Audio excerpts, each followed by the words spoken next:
As always, Ted, kick us off. Who do you have as your winner of the weekend? I had to go with Purdue. They're getting Drew Brees in. They've had a shakeup. Jeff Brom is out. Ryan Walters is in. Ryan Walters, spent a little time here at Oklahoma, brief pit stop.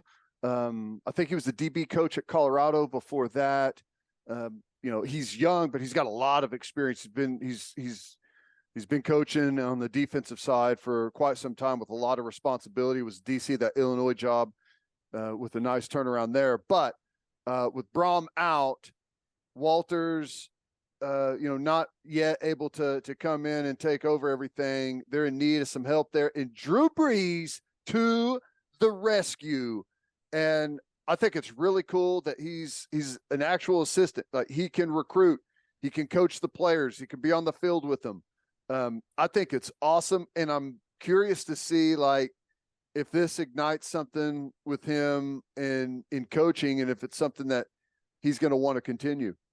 Yeah, I was not teammates with him for long, but my last stop in the NFL in 2017 and early 2018 was with the Saints. And I've never been around a better leader in the locker room in my life. I mean, he had complete control of a group of 53 grown-ass men. When he spoke, everyone listened. Yeah. And it never made sense. The broadcasting thing never made sense to me, even though he is kind of funny. Like, he's fun guy to be around. But I always thought he'd get immediately into coaching. So I was really excited when this came down, because I think he could be a great coach, and I think he's the type of guy that the coaching profession needs, man. And I know he's made a gajillion dollars playing, but tell you right now, like, he's going to be an awesome coach. And it's not just because he's Drew Brees, it's because his knowledge of the game. I have to imagine Aiden O'Connell, who opted out of their bowl game, is like, oh no, damn it. Yeah. I could have gotten coached by Drew Brees for a couple of weeks. You think that would have been valuable, Aiden? It would have been awesome. Just to get some real world, like, NFL style coaching from one of the best ever. That, I think one of the reasons he's as good as, like, what you were talking about, is because he had some physical limitations. Not the biggest guy, not the strongest arm. So he had to make up for a lot of those, those maybe inadequacies by being ahead of the game mentally and really honing in on his accuracy. Ended up being just an incredibly accurate quarterback. So, like, that perspective, I think, is really cool. Now, here's the thing. It's always harder. I guess I shouldn't say always harder. It's not always just as smooth of a transition to try and get people to do things the way that you did it, right? And that you know how to do it, and maybe to be able to explain it to guys in a way that they're able to relate and carry that out onto the field. So I know he's an incredibly smart guy. We'll see how that works, but that's kind of the challenge. There's really not there's more really good coaches that weren't great players than there are the obviously the flip side of that. Story time real quick. Okay. My first day in New Orleans, land, you get your physical, right? You get okay to practice. I think it was a Friday. Friday season? practice. Yeah, in season, like late in the season, like December. And go through the fast Friday practice. Okay. I got nothing to do. Wife's not there yet. And I'm getting a workout in after practice. Drew Brees in the weight room, getting after it. I'm like, okay, yeah, dude's getting after it. Nice. Friday. He then proceeds to go in the indoor and run through the entire call sheet for Sunday in his head. By himself out there? He's calling every play. He's like making checks at the line, like all of it by himself in the indoor. Like he doesn't think anyone's watching. I'm like the only person there. And I'm assuming he did this every Friday. I think it was a Friday, but he's going through the entire call sheet, runs, passes, and as he's going through the passes, like he's pointing where he's going to throw the ball. I'd never seen any shit like in my life. And it was at that moment, it took me, I had been there for less than 24 hours. So I was like, oh, that's why he's going to be a first ballot Hall of Famer. Got it. He's insane. So you talk about preparation and just attention to detail. I had never seen anything like that. He was going through it all, like handoffs. Like, hey, we're running zone to the right. He's calling it. He's sending guys in motion. He's handing it off. It's like, what is happening out there? And I just sat there and watched for forever, like just lurking like a weirdo. That's awesome. That's cool. I used to do a very similar thing, but it was in the film room. Because defense, you're reacting to stuff like you can't necessarily call the play, right? So you put it on the film, you stand up in the film room, feel like an idiot at first, but as the film rolls for a full game, you make the checks, you make the call off the call sheet, and whatever adjustments you need to make and verbalize and communicate, you do it right there in as live action as you can get following the film. And I think it is the best way to prepare for a football game. Yeah. No, and now you see like the virtual reality goggles and like some of that technology has really grown. But yeah, I'll say this. Whoever's playing quarterback for Purdue in that game, they're going to be prepared. Going to be prepared, perhaps be very over-prepared. That's awesome. Going to be very prepared. All right, who do you have as your loser of the weekend? I had to go with the United States Congress. Okay? Follow me here. Talking politics, just like we always do. Talking politics. In 2019, at the time, President Trump pushed through a rule that allowed athletes at military academies to apply for a waiver, which could delay their active service requirement to where they could pursue professional opportunities in their sport. Okay. That got pushed through in 2019. Well, now, last Thursday, lawmakers revoked this rule whenever they passed the National Defense Authorization Act, Section 553 of that eliminates that. And they can no longer do that.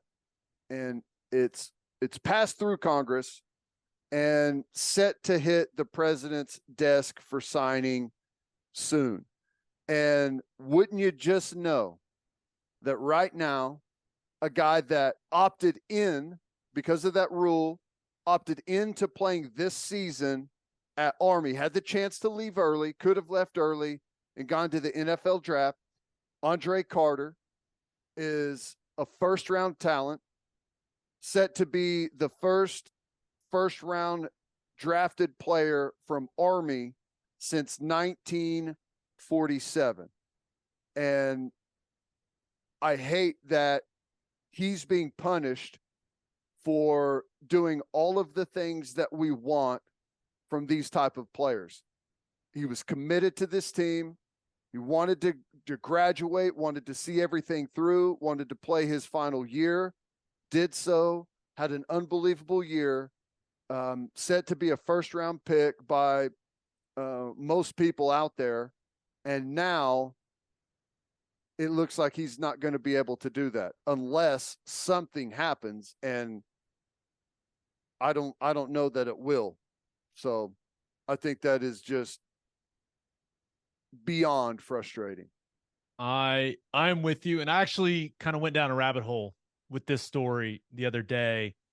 So it was introduced by a Republican congressman from Wisconsin, which I thought was interesting just right off the bat, right? But they've received quite a bit of backlash for this because of Andre Carter. Right. because, you're talking what, late 15 first. million bucks at least. Yeah, you're talking late first, early second round. Like you're life-altering money. Like life-altering money. And it does sound like they are working. First of all, I don't know who wants this rule. Like whether you're a Nobody. Republican or a Democrat, who Nobody. wants this rule? Nobody. Right? Like if a guy signs up for one of the academies and ends up being a badass player, does anyone like maybe I'm just not thinking, maybe I'm missing something. I guess one of the thought processes is like, well, you're taking a spot from another guy that could have ended up serving the country. But what do we love more as a country than the National Football League?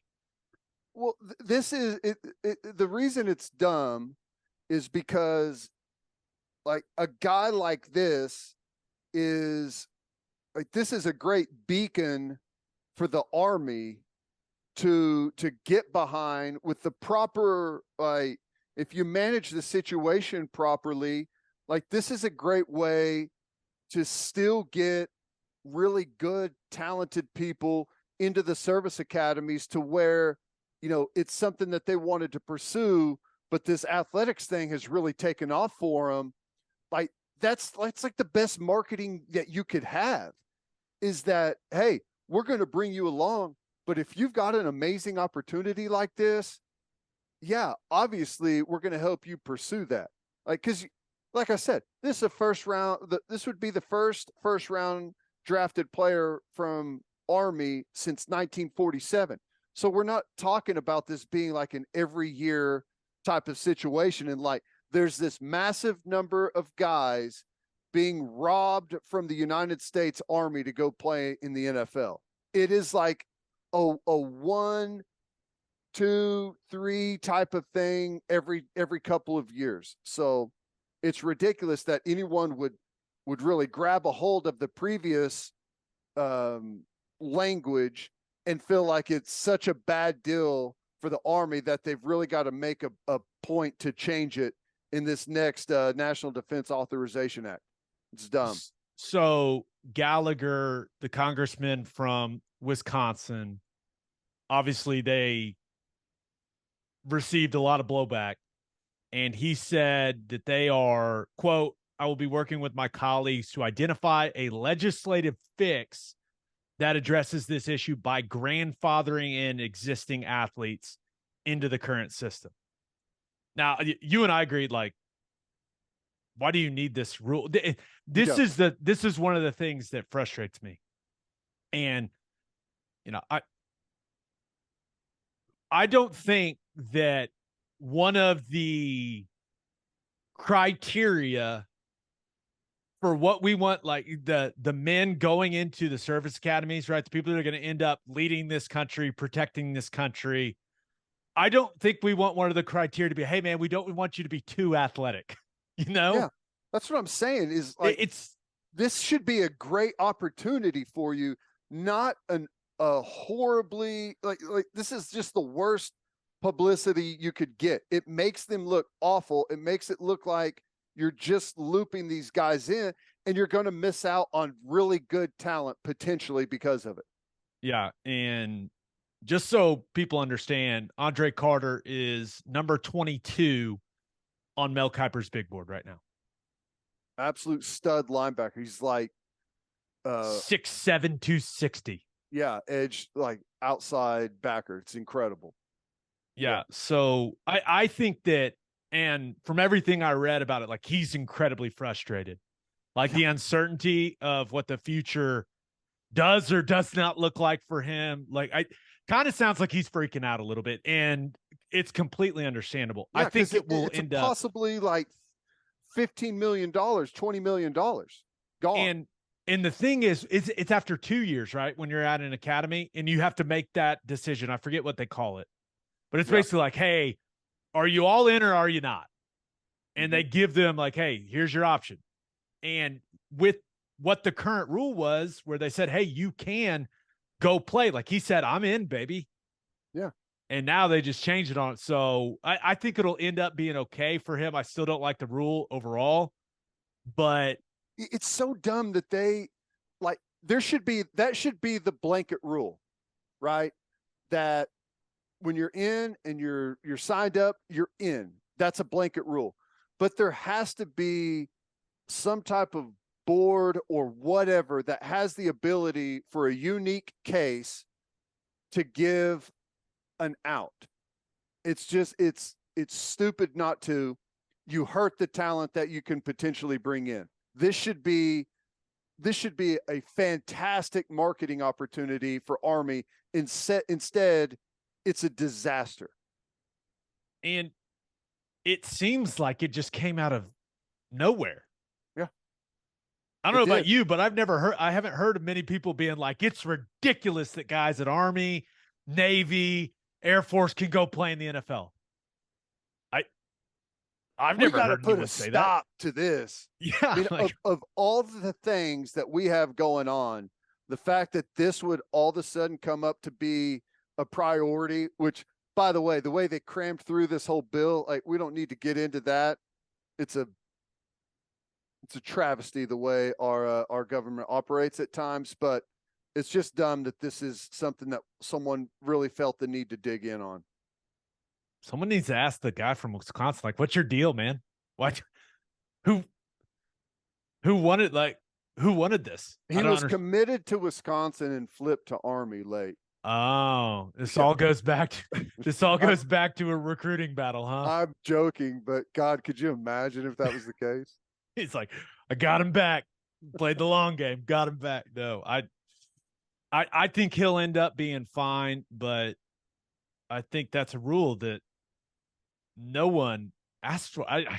It's confusing.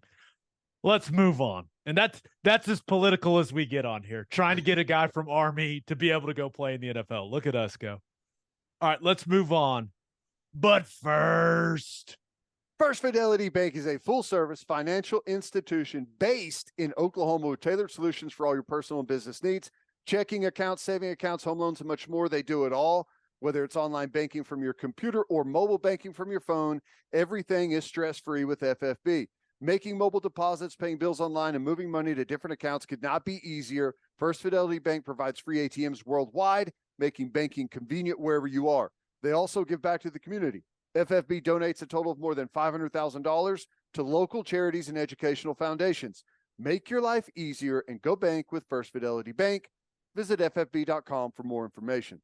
And if you're a whiskey or bourbon drinker, stop what you're doing. Head to your favorite liquor store and buy some Balcones products. You got to grab some of Balcones Lineage Single Malt Whiskey. It was just voted one of the top 20 whiskeys in the world by Whiskey Advocate, and you'll be shocked by how affordable it is. Also, you got to snag some of Balcones Baby Blue Corn Whiskey. It's made from blue corn. That's the fancy corn. And that is why it has won more than 25 awards. Last but certainly not least, you got to buy some of Balcones Pot Still Bourbon. Its big flavors make it the perfect bourbon to drink year-round. Remember in 2012, Balcones Single Malt won the Best in Glass competition, beating brands like Johnnie Walker and Macallan. This stuff is the real deal, people. If you love great whiskey and bourbon at a great price, then Balcones products are the only way to go. The whiskey may be made in Texas, but the owners are from Oklahoma. To find a liquor store that has it, visit balconesdistilling.com. All right, for my winner of the weekend, let's talk some World Cup, man. That game was amazing. I mean, I may never watch soccer again. It's not going to get any better than that.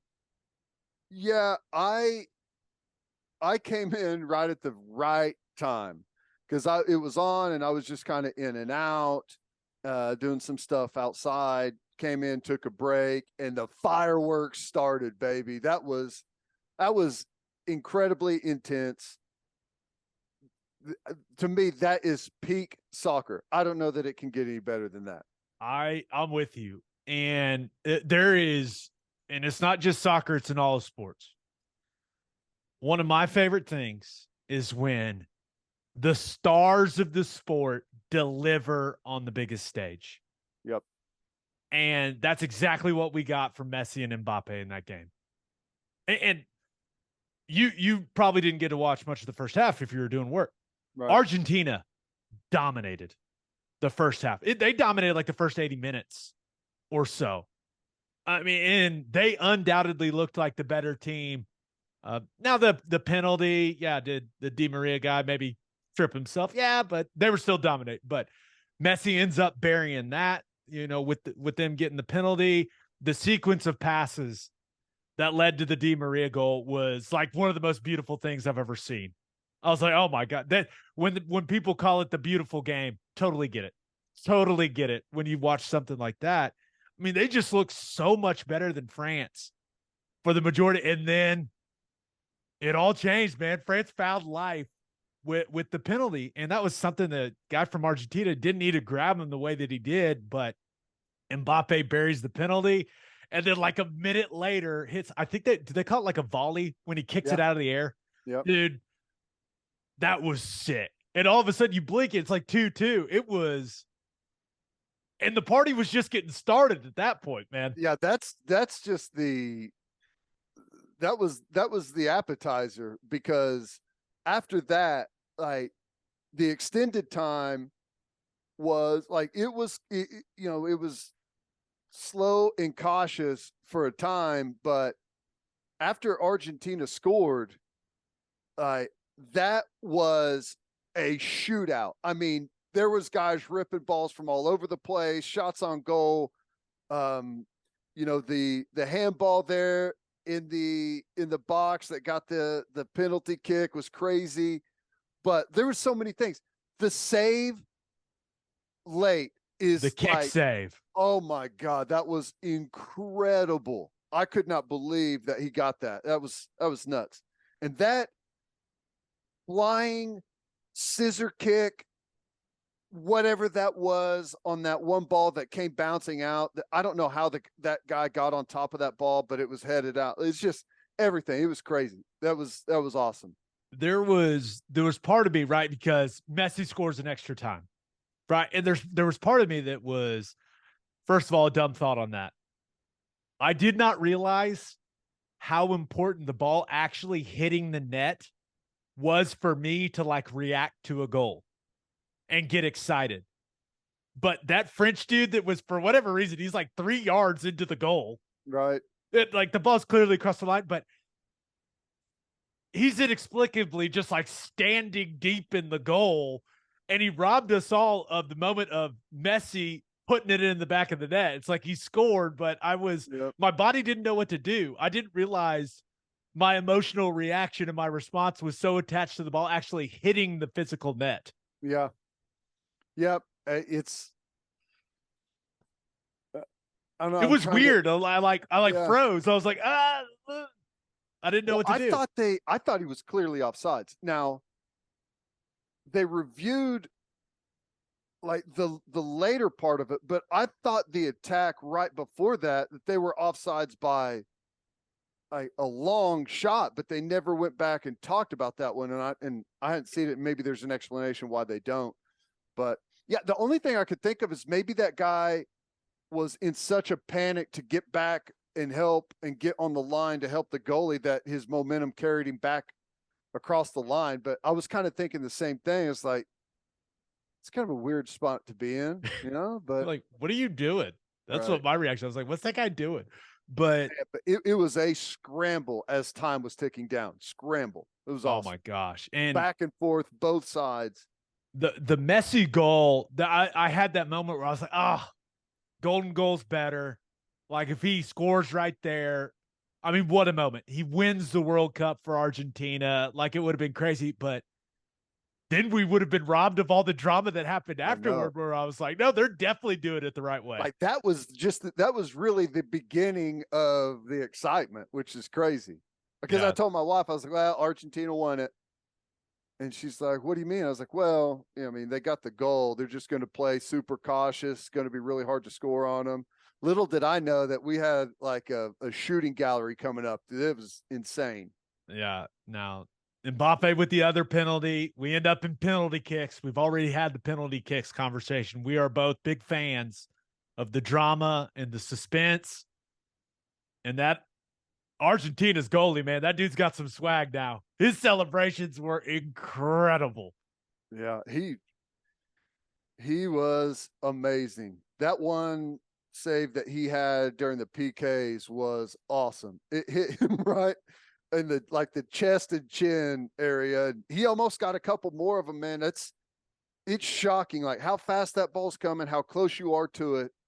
Like you've got to make a move, and he's still like reacting with his feet whenever he's wrong. It was impressive. Yeah, that was fun to watch. Now, ultimately, I think the right team won. Yeah. Right. With how much Argentina dominated the vast majority of regulation, but it was cool seeing Messi win it, man. I don't watch a lot of soccer, but he's one of the few soccer players I do know. And it seems like this is, we talk about legacy quite a bit on here. That was big for his legacy. That was like the only thing he hadn't checked off, right? No doubt. And he's got it now. And, obviously I do not have a big depth of knowledge when it comes to soccer and World Cup finals, but it's got to be one of the best ever. And to win it in that fashion is something that's impressive. That's cool. I was talking to my wife about it. That is undoubtedly the best soccer match of my lifetime. Yeah. I've never been watching soccer and felt like that. Now you feel a certain way with like the United States women's national team, like when they're in the World Cup final or something, you're nervous, but it was, I mean, I didn't care who won at all. And I was into it, man, like into it. Same. And, soccer is typically, maybe I shouldn't say typically, but a lot of the times there's like one or two big moments stretched out throughout a really long game. And so it ends up not like the game doesn't necessarily become memorable, like maybe a moment or two from them become memorable.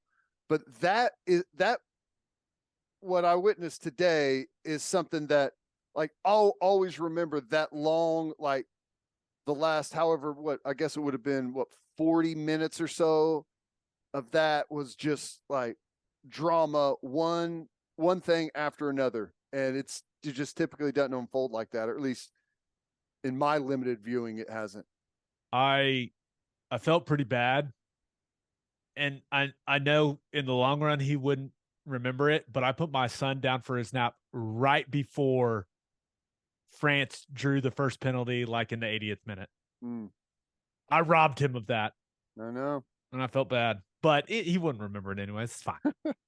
It's fine. He's 1.5. It's fine. But yeah, awesome. Dude, that was as good as it gets, man, for soccer. Can you imagine though, like in the stands, like the fans, like how intense it is, and to go through that if you're Argentina, to be up and it's like, we're partying, baby. This is easy. We're done. It's like, yeah, let's celebrate. And then dude just flails his elbow. What was he doing? Tuck that thing in, man. Take it to the face. Don't get scared. Yeah.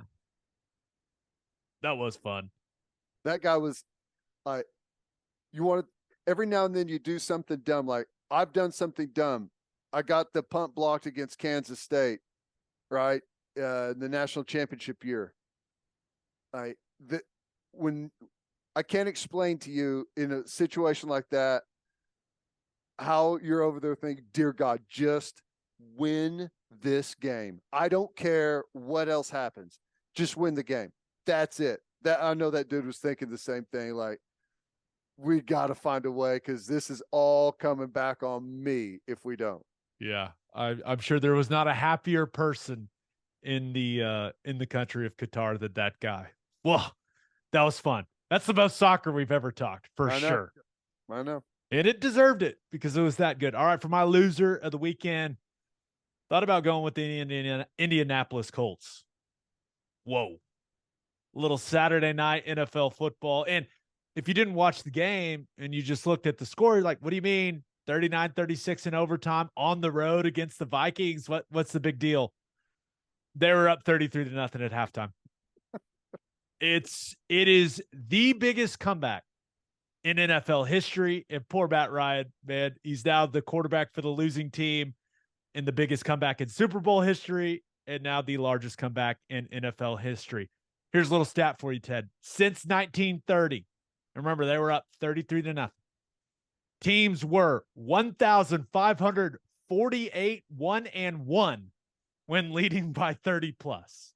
Wow. Teams are now 1,548 2-1. Jeez. Yeah, that's one of those things where when it starts to unravel and it's like there's no stopping it. It's like it's this thing is going out of control on us and there's nothing we can do.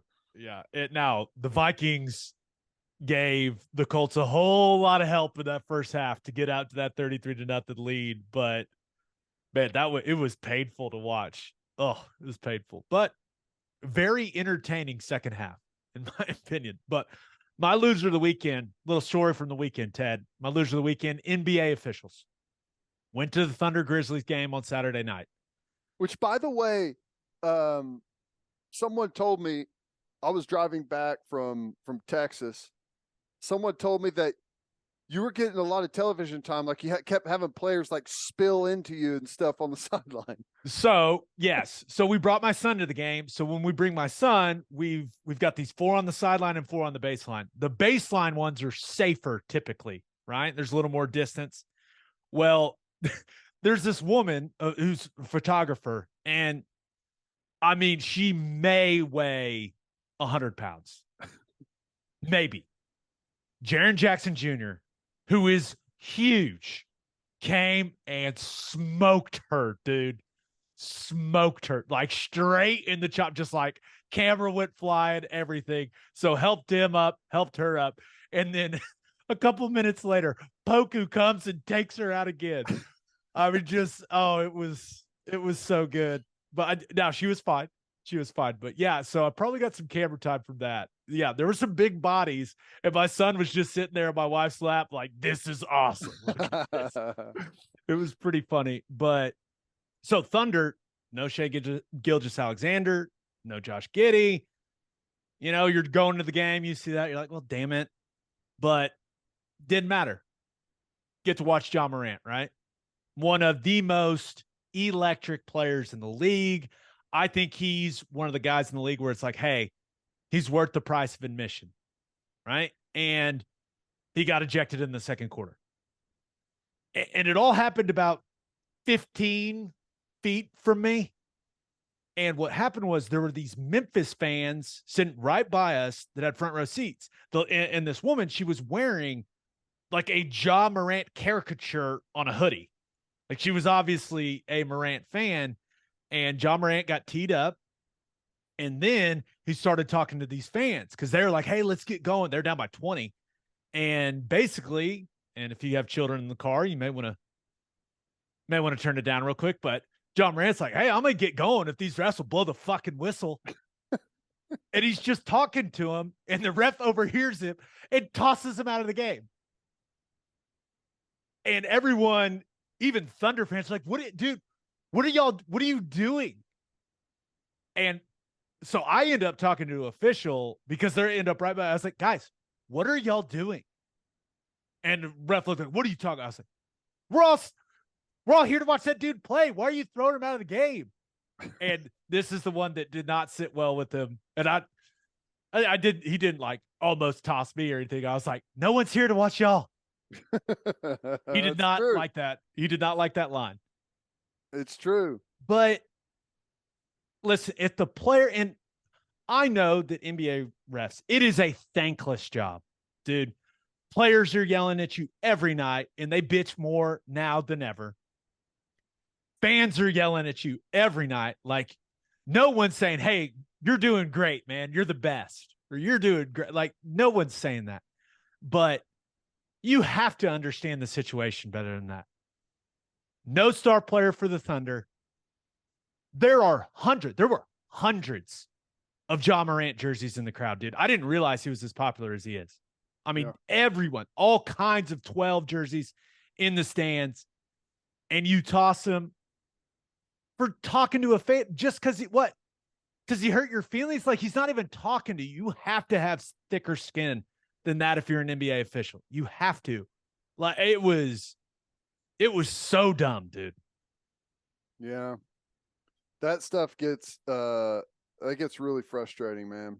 Really frustrating whenever like I can understand like some of that stuff, it all happens so fast, it's hard to make a call. Like, exactly, yeah, did he foul him? Did he not? Is he flopping? Like some of that stuff is hard, a judgment call in the heat of the action. But something like that it's just ridiculous. Come on, man. You're right. Like what you said is perfect. We're here to watch the superstars play.